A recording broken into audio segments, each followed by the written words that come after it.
Hello everyone, welcome to foundation classes. My name is Amit. चलिए आज के सेशन को स्टार्ट करते हैं। जैसा कि आपको पता है 20 अगस्त को आपका सीटेट का एग्ज़ाम होना है, जिसमें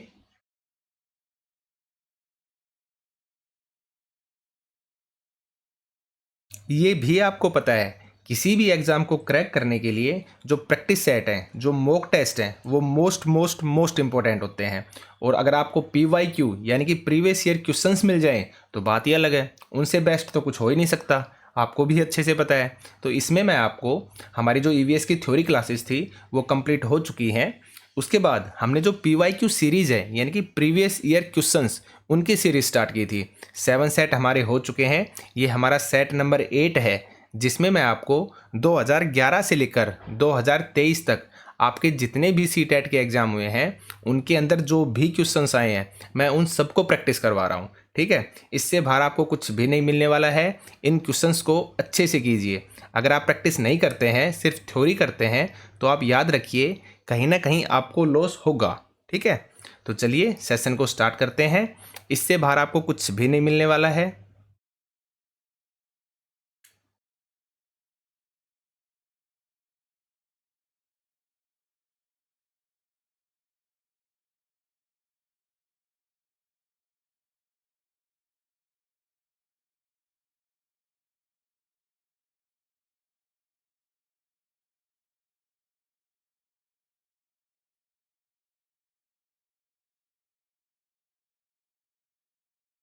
अब जैसे जैसे हमारे एग्ज़ाम पास आएंगे हम जो प्रैक्टिस सेट है वो भी ज़्यादा डालेंगे। ठीक है ना, तो क्योंकि प्रैक्टिस सेट करना मोस्ट इम्पोर्टेंट है। अब जैसे जैसे हमारा एग्ज़ाम पास आएगा हम जो हमारी PYQ सीरीज़ हैं, चाहे फिर वो हिंदी की हो, चाहे वो CDP की हो, चाहे फिर वो EVS की हो, किसी भी सब्जेक्ट की हो, हम उनकी स्पीड भी इंक्रीज़ करेंगे। आपको अच्छे से पता है जो PYQ सीरीज़ हैं, आपको अच्छे से पता है जो PYQ क्वेश्चंस हैं ये मोस्ट इंपॉर्टेंट है। ठीक है, तो चलिए आज के सेशन को स्टार्ट करते हैं। अगर आपको वीडियो अच्छी लगती है तो वीडियो को लाइक कीजिए, शेयर कीजिए, चैनल को सब्सक्राइब कीजिए। आपका फर्स्ट क्वेश्चन है, भारत के निम्नलिखित राज्यों में से ब्रह्मपुत्र नदी कहाँ से होकर बहती है? तो देखिए, इस क्वेश्चन को करने से पहले मैं आपको कुछ एक्सप्लेन करना चाहता हूँ, वो देखिए आप। ठीक है, देखिए ये आपके सामने इंडिया का मैप है। यहाँ पर मैंने आपको बताया जो ब्रह्मपुत्र नदी है ना, वो कहाँ से स्टार्ट होती है और कहाँ पर जाके वो ख़त्म होती है। तो मैंने कंप्लीटली ब्रह्मपुत्र नदी के बारे में बताया है। तो आप देखिए, यहाँ पर आप देख रहे होंगे ये है आपकी ब्रह्मपुत्र नदी का जो स्टार्टिंग पॉइंट है ना वो। ठीक है, कहाँ से निकलती है? आपकी मानसरोवर झील से निकलती है। ठीक है, आपको ये भी पता होगा ये हमारी इंडिया की बाउंड्री है। तो इससे ऊपर जो आपका ये एरिया है ना, ये पड़ता है आपका तिब्बत का पठार। और आपको ये भी पता होगा जो तिब्बत का पठार है ये चीन के अंतर्गत आता है। ठीक है, तो आप एक तरह से कह सकते हैं अब चीन से निकलती है या फिर तिब्बत के पठार से निकलती है। जो आपकी मानसरोवर झील है ये तिब्बत के पठार से निकलती है और इस तरह से ये पूर्व की ओर बहती है। ठीक है, किस तरफ? पूर्व की तरफ। और चीन के अंदर जो हमारी ये नदी है ना ब्रह्मपुत्र नदी, इसको बोलते हैं सांगपो। याद रखना आप ये चीज़ भी, क्या कहते हैं? सांगपो कहते हैं। ठीक है, तो ये तिब्बत के पठार से निकलेगी और पूर्व की तरफ इस तरह से बहती हुई ये है आपकी चोटी नामचा बरवा। चोटी का नाम क्या है? नामचा बरवा चोटी।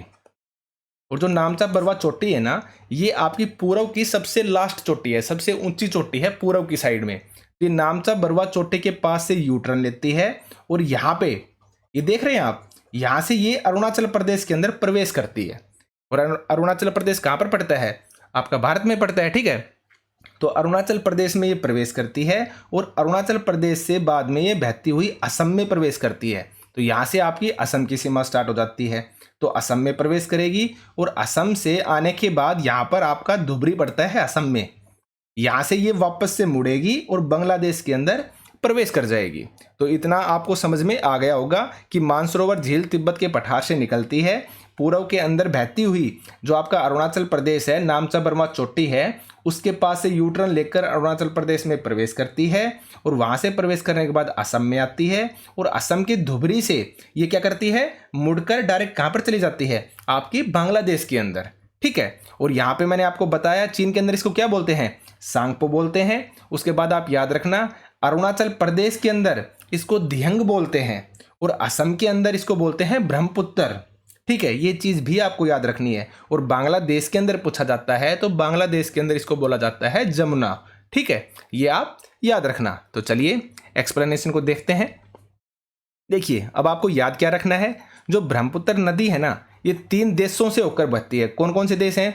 आपका चीन हो गया, मैंने बताया ना तिब्बत के पठार से निकलती है, और तिब्बत का पठार किसके अंतर्गत आता है? चीन के अंतर्गत। तो चीन से, उसके बाद भारत में, और भारत के बाद बांग्लादेश में। तो आपसे ये क्वेश्चन पूछा जा सकता है। ठीक है, अब नाम के बारे में बात करते हैं। अब चीन में तिब्बत के पठार पर क्या बोलते हैं? ब्रह्मपुत्र नदी को सांगपो, याद रखना आप।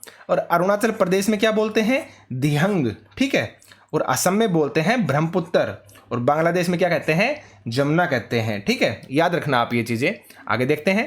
तिब्बत के पठार पर मानसरोवर झील से निकलकर हिमालय के साथ साथ पूर्व में बहती है। आपको पता है भाई, इस साइड हमारा हिमालय पड़ता है ये। ठीक है, ये हमारी इंडिया की बाउंड्री है ना, तो इस साइड हमारा क्या पड़ता है? ये हिमालय पड़ता है। तो हिमालय के साथ साथ ही पूर्व में बह रही थी ना, तो हिमालय के साथ साथ पूर्व में बहती है। और हिमालय के सबसे पूर्वी चोटी नामचा बरुआ के पास से यू टर्न लेकर अरुणाचल प्रदेश के अंदर प्रवेश करती है, जहां पर दिहंग गार्ज का निर्माण करती है। देखिए गार्ज उस चीज को बोलते हैं, आपने देखा होगा ना, जब कोई नदी बहती है, मान लो बीच में क्या आ गया, कोई पत्थर आ गया या कोई पहाड़ आ गया, तो वो अपना रास्ता बदलती नहीं है, उसको धीरे धीरे उस पत्थर को काटने लग जाती है। तो जो गार्ज होता है ना, वो नदियों के द्वारा पत्थरों को काट कर जगह बनाई जाती है, तो उसको बोलते हैं गार्ज। और दिहंग जगह कहाँ पर है? अरुणाचल प्रदेश में है। तो इसलिए बोला गया है कि ये अरुणाचल प्रदेश में क्या बनाती है? दिहंग गार्ज बनाती है। ठीक है, और उसके बाद देखिए, आपने माजुली द्वीप के बारे में सुना होगा। चलिए मैं आपको डायग्राम के अंदर दिखाता हूं। ये आपका असम है, यहां पर मैंने बताया था ना, यहां से असम की सीमा स्टार्ट हो जाती है और यहां पर खत्म होती है। तो नॉर्मल सी बात है, ये आपका कंप्लीट असम है। तो असम में इस जगह पर यह है आपका माजुली द्वीप। तो यहाँ पे आपसे पूछा जा सकता है, जो आपका माजुली द्वीप है वो किस नदी के ऊपर पड़ता है? आपको पता होना चाहिए किस नदी पर है? ब्रह्मपुत्र नदी पर है। और आपसे ये भी पूछा जा सकता है, जो माजुली द्वीप है वो कहाँ पर है? आपके असम के अंदर है। ठीक है, तो ये सारी चीजें आपको याद रखनी है। और असम के धुबरी के पास से मुड़कर यह नदी बांग्लादेश में प्रवेश कर जाती है। और मैंने आपको बताया है बांग्लादेश में क्या कहलाती है? जमुना कहलाती है। ये चीज भी मैं आपको बता चुका हूं। ठीक है, तो देखिए यहां पर आप देख सकते हैं, ये है असम लास्ट, यहां पे है इसकी धुबरी। असम की जो धुबरी नामक जगह है, यहां से ये प्रवेश कर जाती है कहां पर? बांग्लादेश के अंदर। ठीक है, तो आप इस चीज को याद रखना। तो अब आप ब्रह्मपुत्र नदी के बारे में समझ गए होंगे। तो अब हम क्वेश्चन को देख लेते हैं। अब भारत के निम्नलिखित राज्यों में से ब्रह्मपुत्र नदी कहां से होकर बहती है? तो देखिए, असम से और मिजोरम से, गलत होगा। मेघालय से, ये भी आपका गलत है। तो कहां से बहती है? अरुणाचल प्रदेश और असम से। ठीक है, तो इस चीज को आप याद रखना। करेक्ट आंसर क्या होगा? Answer number C. आगे चलते हैं। निम्नलिखित में से किससे सहयोगात्मक भावना से कार्य करने का अभिप्राय सीखा जा सकता है? देखिए, सहयोगात्मक भावना का मतलब क्या होता है? कि आप मिलजुल कर काम कर रहे हैं, एक दूसरे के साथ कर रहे हैं काम, यानी कि एक दूसरे की हेल्प कर रहे हैं आप, कोऑपरेटिव लर्निंग कर रहे हैं आप। तो सहयोगात्मक भावना बच्चा कहाँ से सीखता है भाई? परिवार से। हाँ, परिवार से सीखता है। खेल और परिवार से, यहाँ से भी सीखता है। परिवार, समाज और खेल, यहाँ से भी सीखता है। प्रतियोगिताएं आयोजित करना, इससे भी कहीं ना कहीं सीखता है। लेकिन देखिए, हमें बेस्ट चुनना होता है भाई। नॉर्मल सी बात है, जो आप थर्ड ऑप्शंस को देखेंगे तो इसके अंदर तीनों चीजें आ गई ना। आपका परिवार भी आ गया, खेल भी आ गया और परिवार भी आ गया। तो तीनों चीजें किस में आ गई? ऑप्शन नंबर थर्ड में। तो आपका करेक्ट आंसर क्या होगा? Answer number C. ठीक है, आगे चलते हैं। निम्नलिखित में से कौन सा सामाजिक कीट है? तो देखिए, सबसे पहले तो आपको पता होना चाहिए सामाजिक कीट का मतलब क्या होता है। तो देखिए, सामाजिक कीट वो होता है जो नॉर्मल सी बात है, एक दूसरे के साथ सहयोग से रहे। सहयोगात्मक, जो हमने पीछे वाला क्वेश्चन किया है ना, उसी का मतलब है, यानी कि सोसाइटी के अकॉर्डिंग रहे, समाज के अंदर रहे, एक दूसरे के साथ मिलजुल कर रहे, तो उसको बोलते हैं सामाजिक कीट। और सामाजिक कीट हमेशा ग्रुप के अंदर मिलते हैं, वो एक साथ रहते हैं, ग्रुप में। हो गया ना सहयोग की भावना। तो देखिए, चींटी, हाँ आपकी चींटी किस में होती हैं? सहयोग में रहती हैं, ग्रुप के अंदर रहती हैं, आपको अच्छे से पता है। आपने चींटियों का झुंड भी देखा होगा ना, तो वो ग्रुप है उनका। दिमक, भाई दिमक भी किस में रहते हैं? आपके झुंड के अंदर रहते हैं। ठीक है, और देखिए उसके बाद भृंग यानी कि भौरा और मधुमक्खी। अब मधुमक्खियां किस में रहती हैं? छत्ते के अंदर। कहाँ पे रहती हैं? ग्रुप में रहती हैं। तो ये भी आपका सही है। तो आपका करेक्ट आंसर यहाँ पर क्या होगा? यानी कि नहीं पूछा था, तो नहीं क्या होगा? भृंग यानी कि भौरा। आप भ्रंग से नहीं समझ पाते, इसलिए मैंने ब्रैकेट में अपनी तरफ से लगाया है भौरा। ठीक है, तो यहां पर आपका करेक्ट आंसर क्या होगा? Answer number C. यह ग्रुप के अंदर नहीं रहता, यह सामाजिक कीट नहीं है। आगे चलते हैं।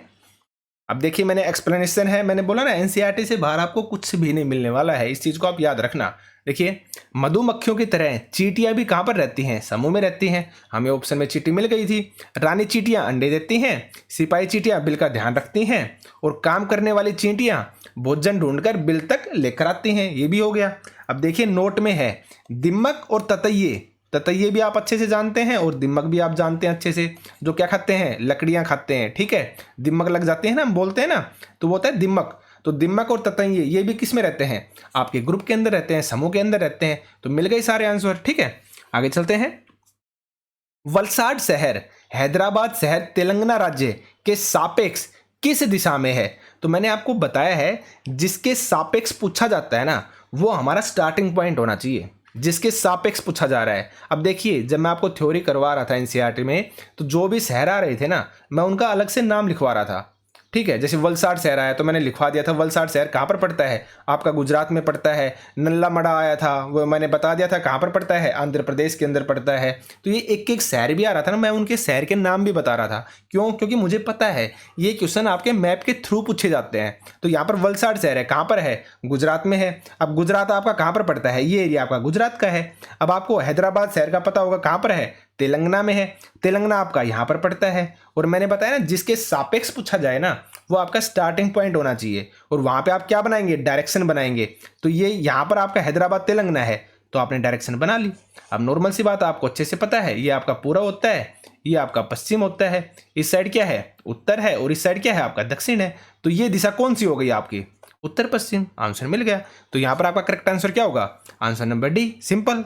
आगे चलते हैं। निम्नलिखित में से कौन सी मुद्रा आबू धाबी में प्रचलित है, ठीक है। आबू धाबी के अंदर यानी कि यूएई में, ठीक है, वहां पर कौन सी मुद्रा है। तो देखिए ऑप्शंस को देखिए आप, डॉलर है, रुपये हैं, दिरहम है, या फिर टका है। तो आप इस चीज को याद रखिए, जो आपकी आबू धाबी है उसकी मुद्रा क्या है, दिरहम। देखिए डॉलर, अगर डॉलर के बारे में हम बात करें ना, तो मेनली ये अमेरिका की है करेंसी, लेकिन नॉर्मल सी बात है बाकी देशों में भी ये चलती है। तो जो डॉलर है वो एक से ज़्यादा देशों के अंदर मिलेगी आपको, ठीक है। लेकिन बेसिक ये किसकी करेंसी है, आपकी अमेरिका की, ठीक है। जैसे रुपए हैं, अब हमें तो ये पता है कि भाई भारत की है, लेकिन देखिए रुपए जो है ना, वो भी किस किस की है मैं आपको बताता हूँ। बस होता क्या है ना, उसके सामने उस देश का नाम लगा देते हैं। जैसे पाकिस्तान की पूछी जाती है तो पाकिस्तानी रुपया हो जाएगा, ठीक है। आपसे अगर नेपाल की पूछी जाती है तो नेपाली रुपया हो जाएगा, ठीक है। आप समझ रहे होंगे ना। अब उस देश का नाम सिर्फ उसके आगे लगा देते हैं, बाकी आगे फिर रुपए ही लिखा जाता है, ठीक है। जैसे सेशेल्स हो गया, तो मैंने ये एक्सप्लेनेशन में लिख रखे हैं, जस्ट मैं आपको बता रहा हूं, ठीक है। तो जैसे रुपए हो गए ना, टका है, टका आपकी बांग्लादेश की होती है, ये भी आपको याद रखना है, ठीक है। तो आप समझ गए होंगे, आपका करेक्ट आंसर क्या होगा, आंसर नंबर सी। आगे चलते हैं। देखिए जैसे रुपए है, भारत की भी है, पाकिस्तान की भी है, नेपाल की भी, मॉरिशस की भी, सेशेल्स की भी, और इंडोनेशिया की भी। बस सिर्फ और सिर्फ क्या करते हैं, इस देश का जो नाम है वो आगे लग जाता है। जैसे भारतीय रुपया हो गया, पाकिस्तानी रुपया हो गया, नेपाली रुपया हो गया, मैंने एग्जाम्पल दिए ना आपको, उस तरह से। रूबल जो मुद्रा है वो कहाँ की है, आपकी रूस की है। रियाल अगर पूछा जाता है वो आपकी ईरान की है। येन, येन आपकी कहाँ की है, जापान की है। और जो टका है, टका कहाँ की है, आपकी बांग्लादेश की, ठीक है।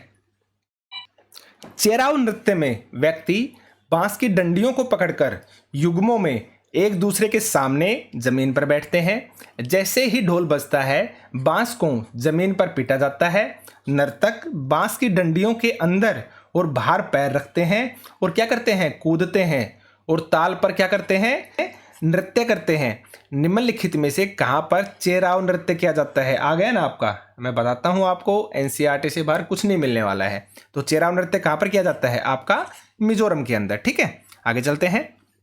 छत के ऊपर से वर्षा जल का संरक्षण किया गया है और इसे भूजल के पुनर्भरण के लिए उपयोग किया गया। इस पारंपरिक विधि का उपयोग निम्नलिखित में से किस राज्य में किया गया जाता है, ठीक है, किस राज्य में किया जाता है। तो देखिए मैंने आपको टाक्का के बारे में बताया था और वहां पे मैंने आपको अच्छे से एक्सप्लेन किया था। क्या होता है ना, जो घर की छत होती है ना, वहां से एक नलका टाइप लगा दिया जाता है, एक नलकी टाइप लगा दी जाती है, और वहां से जो भी पानी होगा ना, वो आपका जो घर है ना, घर के बीच के अंदर, ये आपकी छत हो गई मान लो घर की, ठीक है। तो यहाँ पर बारिश के टाइम में जो भी बारिश का पानी है ना, वो एक नलकी के थ्रू बीच में, आप घर के बीच में टाक्का बना देते हो, उसमें जमा हो जाता है। और जो आप उसको बाद में जब नीड होती है ना, उस टाइम उस पानी का आप यूज़ करते हैं।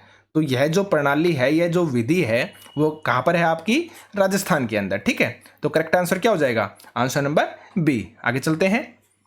कक्षा 5 में पाठ किसके जंगल पर चर्चा करने के लिए अध्यापिका ने सूर्यमणि के सच्चे किस्से को सुनाया, जिसमें उसने एक केंद्र तोरांग की स्थापना की थी, जो कि देखता है किस बारे में? तो देखिए, मैंने आपको बताया ना, काफ़ी बार क्या करेंगे, अब वो क्लास का नाम भी लिख देंगे और चैप्टर का नाम भी लिख देंगे और उसके अकॉर्डिंग क्वेश्चन पूछेंगे। तो मैंने आपको बताया था तोरांग की स्थापना किसने की थी? आपकी सूर्यमणि ने की थी। और किससे रिलेटेड था ये? तो देखिए, भूमि और जीविका की समस्याएं, हाँ ये आपका सही है।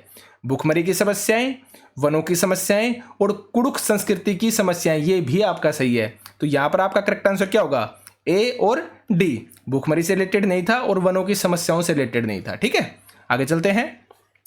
एक्सप्लेनेशन देखिए आप। लोगों की मदद के लिए तोरांग नामक केंद्र खोला गया था, और किसने खोला था? सूर्यमणि ने। यहां पर कुड़ुक समाज और अन्य आदिवासियों की खास किताबों को भी संभाल कर रखा गया है। ठीक है, यानी कि लोगों की मदद के लिए। आप समझ गए होंगे। ठीक है, आगे चलते हैं। भावी पीढ़ी के समाजीकरण में परिवार की महत्वपूर्ण भूमिका होती है। इस परिस्थिति में परिवार माध्यम है किस चीज का? प्राथमिक समाजीकरण का, द्वितीय समाजीकरण का, प्राथमिक और द्वितीयक समाजीकरण का और तृतीयक समाजीकरण का। देखिए, जो साइकोलॉजी मैंने करवाई है, सीडीपी करवाई है, वहां पर मैंने इस टॉपिक को बहुत ही डिटेल से करवाया है। इस टॉपिक का नाम है सोशलाइजेशन, यानी कि समाजीकरण। वहां पर मैंने आपको बताया था, जो आपकी फैमिली होती है ना, जो आपका परिवार होता है ना, वो आपकी प्राइमरी एजेंसी के अंदर आता है। किसमें आता है? प्राइमरी एजेंसी में, यानी कि प्राथमिक समाजीकरण के अंदर। ठीक है, तो यहां पर आपका करेक्ट आंसर क्या हो जाएगा? Answer number A. और द्वितीयक समाजीकरण के बारे में अगर पूछता है तो इसमें आता है आपका स्कूल। ठीक है, आपके दोस्त, आपके पड़ोसी, ये सब आते हैं आपके द्वितीयक समाजीकरण के अंदर। और एक होती है पैसिव एजेंसी। पैसिव एजेंसी का मतलब क्या होता है? जहां पर आवाज नहीं होती लेकिन आपका समाजीकरण होता है। तो अगर पैसिव एजेंसी के बारे में पूछता है तो वो होती है लाइब्रेरी। ठीक है, लाइब्रेरी किसके अंदर आती है? आपकी पैसिव एजेंसी के अंदर। यानी कि आपका सामाजिकरण तो हो रहा है लेकिन आप किसी से कन्वर्सेशन नहीं कर रहे हैं। ठीक है, तो इन चीजों को आप याद रखना। आगे देखते हैं। वातावरण को बचाने की आवश्यकता के लिए हुए कई आंदोलनों को समर्थन मिला है। निम्नलिखित में से किसने 1970 के चिपको आंदोलन में निर्णायक भूमिका निभाई थी? तो देखिए, वंदना शिवा, सुंदरलाल बहुगुणा, मेधा पाटेकर और बाबा आमटे। तो आपको अच्छे से पता है जो चिपको आंदोलन है वो किससे रिलेटेड है? आपके सुंदरलाल बहुगुणा जी से। ठीक है, तो करेक्ट आंसर क्या हो जाएगा? Answer number B. हम इन सब के बारे में देखते हैं। चलिए, चिपको आंदोलन की शुरुआत 1973 में भारत के प्रसिद्ध पर्यावरणविद सुंदरलाल बहुगुणा, चंडी प्रसाद भट्ट और गोरा देवी के नेतृत्व में हुई थी। भाई, सुंदरलाल बहुगुणा के बारे में आपको अच्छे से पता है, लेकिन साथ में आपको ये दोनों भी याद रखने हैं। याद रखना आप, चंडी प्रसाद भट्ट और गोरी देवी या गोरा देवी, इनके नेतृत्व में स्टार्ट हुआ था आपके चिपको आंदोलन। ठीक है, और चिपको आंदोलन की जो शुरुआत हुई थी 1973 में उत्तराखंड के चमोली जिले से हुई थी। ये भी आप याद रखना। आगे देखिए, आपको अच्छे से पता है, हम पढ़ चुके हैं एनसीईआरटी में, जो खिजड़ली गांव है, कहाँ पर है? आपका जोधपुर राजस्थान में। यहाँ पे भी पेड़ों को बचाने के लिए किसने? अमृता देवी ने अपने 300 से ज़्यादा लोगों के साथ क्या दे दी थी? जान दे दी थी। ठीक है, और जो आपके मेधा पाटेकर हैं जो ऑप्शन के अंदर हैं, इनका संबंध है नर्मदा बचाओ आंदोलन से। ये चीज़ को आप याद रखना। आगे देखिए, बाबा आमटे। जो बाबा आमटे हैं ये एक समाजसेवी हैं, साथ में पर्यावरणविद भी हैं। ठीक है, वंदना शिवा, इनके बारे में भी आप याद रखना। ये भी क्या है? एक पर्यावरणविद हैं और इनको अनाज की गांधी कहते हैं। ये मोस्ट इंपॉर्टेंट है, याद रखना आप, वंदना शिवा। ठीक है, आगे चलते हैं। महाराष्ट्र, मध्य प्रदेश और गुजरात में बड़े बांधों के निर्माण के कारण स्थानीय व्यक्तियों को अपने प्राकृतिक आवास को छोड़ना पड़ा। इस प्रकार की जो गतिविधि है या गतिविधियां हैं वो क्या कहलाती हैं? तो देखिए, तबादला, अप्रवासन, पलायन या फिर विस्थापन। देखिए, जब एक बड़ी मात्रा में कोई चीज़ होती है ना, उसको कहते हैं हम विस्थापन। तो यहाँ पर जो आपका करेक्ट आंसर होगा ना, वो होगा आंसर नंबर डी, यानी कि विस्थापन। ठीक है, आगे चलते हैं। हम पके हुए भोजन को खुला या बिना फ्रीज में रखे लंबी अवधि के लिए नहीं छोड़ना चाहिए। निम्नलिखित में से कौन सा कारक पके हुए भोजन को खराब करने के लिए उत्तरदायी है? देखिए आप ऑप्शंस को, कीट, विषाणु, फफूंद या फिर जीवाणु। तो यहाँ पर जो आपका करेक्ट आंसर आएगा ना, वो आएगा आंसर नंबर डी, यानी कि जीवाणु। भाई फ्रीज में क्या होता है ना, ठंड होती है, तो वहां पर जो टेम्परेचर है ना वो उस लेवल तक हो जाता है, जो जीवाणु होते हैं ना वो पनप नहीं पाते। समझ गए आप? तो इसलिए जो यहाँ पर जो बेस्ट आंसर होगा वो होगा आपका जीवाणु। ठीक है, आगे चलते हैं। प्रत्येक भोज्य पदार्थों के पैकेट पर उसे पैक बंद करने की तिथि दी जाती है, क्योंकि आपने देखी होगी ना, तो होती है एमएफजी डेट यानी कि मैन्युफैक्चरिंग डेट, और एक आपकी क्या होती है, एक्सपायरी डेट। वो क्यों दी जाती है ये पूछा जा रहा है। तो देखिए, प्रत्येक खाद्य पदार्थ की अपनी समय सीमा होती है, ये सही बात है। भोज्य पदार्थ के प्रकरण और पैकिंग की अवधि में कई परिरक्षकों का प्रयोग किया जाता है। कई परिरक्षकों का मतलब क्या है, जब उस चीज को पैक किया जाता है ना, तो काफी चीजें उसके अंदर मिलाई जाती हैं ताकि वो क्या ना हो, खराब ना हो। और जो उसको मिलाई जाती है ना, उनका भी एक लिमिटेड पीरियड होता है, उसके बाद वो भी खराब होनी स्टार्ट हो जाती है, तो इसलिए बोला गया है। ठीक है, आगे देखिए। कुछ निश्चित समय के पश्चात इसमें रोगाणु उत्पन्न हो सकते हैं जो इसको खराब कर देंगे, ये भी आपका सही है। आगे देखिए, हमें उन भोज्य पदार्थों का उपयोग नहीं करना चाहिए जिन पर लिखा हुआ है समय समाप्त हो चुका है, ये भी आपका सही है। तो यहां पर आपका करेक्ट आंसर क्या होगा, आंसर नंबर ए। आगे चलते हैं। मच्छरों के प्रजनन की रोकथाम के लिए कई विधियां प्रस्तावित की जाती हैं। निम्नलिखित में से वह विधि ज्ञात कीजिए जो मच्छरों के प्रजनन को नहीं रोकती हैं। देखिए, मच्छरों के प्रजनन के बारे में बात हो रही है, तो देखिए आप, कूलर के पानी को सप्ताह में कम से कम 2 बार बदलें। हाँ सही है, हमें बदलना चाहिए। अगर नहीं बदलेंगे तो मच्छर हो जाएंगे, क्योंकि मच्छरों का प्रजनन बढ़ेगा ना इससे, तो ये तो सही है। आगे देखिए, तालाब और पानी इकट्ठा होने वाले स्थानों में मछली डालें जो कि मच्छरों के लार्वा को खा लें, ये भी आपका सही है। ठीक है, आगे देखिए। मच्छरदानी का प्रयोग करें, इसके बारे में हम सोचेंगे। आगे देखते हैं। यदि किसी स्थान पर पानी इकट्ठा हो गया है तो तेल का छिड़काव करें, ये भी आपका सही है। इससे भी आपके जो मच्छरों के प्रजनन की क्षमता है ना वो रुक जाती है। देखिए, पानी क्या होता है भाई, पानी से ही वो सांस लेते हैं ना, जब आप उस पर तेल का छिड़काव कर देते हैं ना, तो तेल की एक परत बन जाती है पानी के ऊपर, और जिसकी वजह से उन्हें प्रॉब्लम होती है, तो वो प्रजनन नहीं कर पाते हैं। ठीक है, तो यहाँ पर आपका करेक्ट आंसर क्या होगा, आंसर नंबर सी, यानी कि मच्छरदानी का प्रयोग। यह आपका करेक्ट नहीं है। भाई मच्छरदानी किस लिए यूज करते हैं, वो हमें मच्छरों से बचाती है, वो मच्छरों के प्रजनन को नहीं रोकती है। ठीक है ना, और यहाँ पर क्या पूछा है, मच्छरों के प्रजनन को रोकने वाली चीजें, तो यहां पर आपका करेक्ट आंसर क्या होगा, आंसर नंबर सी। ठीक है, आगे चलते हैं। दस्त के रोगियों को चिकित्सक परामर्श देते हैं वे अधिक मात्रा में उबालकर ठंडा किया हुआ पानी जिसमें चुटकी भर नमक और थोड़ी सी चीनी मिली हो उसी को पिएं। क्यों? क्योंकि देखिए, केवल चीनी वाला जो पानी है ना वो आंत नहीं सोख सकती हैं, ये आपका करेक्ट है। ठीक है, आगे देखिए। चीनी और नमक वाला सम्मिश्रण सरलता से सोखा जा सकता है, ये भी आपका सही है। और उबालने पर पानी क्या हो जाता है, जीवाणु रहित हो जाता है, ये हम अच्छे से जानते हैं। तो यहां पर आपका करेक्ट आंसर क्या होगा, आंसर नंबर ए। ठीक है, तो ये आपके 15 क्वेश्चन थे, इनसे बार आपको कुछ भी नहीं मिलने वाला है। बार बार इन जो मैं प्रैक्टिस सेट डालता हूं इनको आप अच्छे से प्रैक्टिस कीजिए, इनसे बाहर आपको कुछ भी नहीं मिलेगा। ठीक है, तो आज के सेशन में सिर्फ इतना ही था। वीडियो को लाइक कीजिए, शेयर कीजिए और चैनल को सब्सक्राइब कीजिए। बहुत ही अच्छे अच्छे टॉपिक्स आपके सामने अब आने वाले हैं, प्रैक्टिस सेट आएंगे, तो इसलिए मैं आपको बोल रहा हूं, अगर आप चाहते हैं ना वीडियो टाइम पर मिले तो चैनल को सब्सक्राइब कीजिए। आज के लिए इतना ही, थैंक यू।